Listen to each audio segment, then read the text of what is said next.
has and continue to be an issue when it comes to dealing with and managing the HIV response.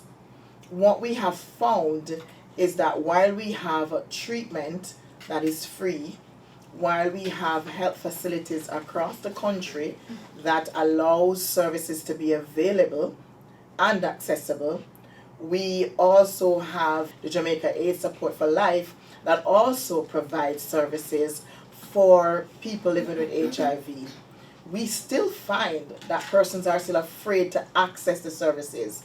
And this issue is related to what they think or what they perceive or what they think is real when it comes to being discriminated against. So discrimination is persons are being treated in a disrespectful way. They are being asked questions that are not necessarily relevant for the reason why they're in the space that they're in and when they're asking for services.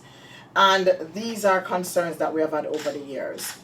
We have had many interventions. Just to be clear, the National HIV Response, Enabling Environment and Human Rights component of the response looks at different areas related to stigma and discrimination as well as human rights violations. So we have NGOs, that's non-government organizations or otherwise known as civil society organization, and government organizations working together to reduce stigma and discrimination.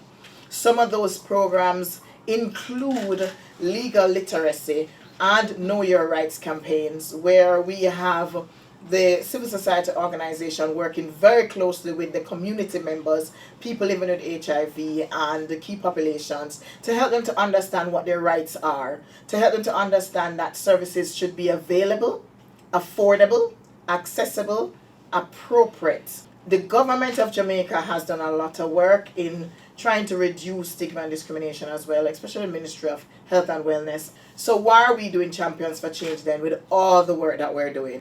It's interesting to note that stigma and discrimination seem to be very culturally rooted in our society. It's so normal for us to walk into a room and for someone to look at you, and from looking at you they decide and prescribe how they should treat you. Unfortunately, the treatment is not always a good treatment. Fear is a big factor on it, as the Ministry of Health and Wellness is always very key on looking at the health of all citizens of Jamaica.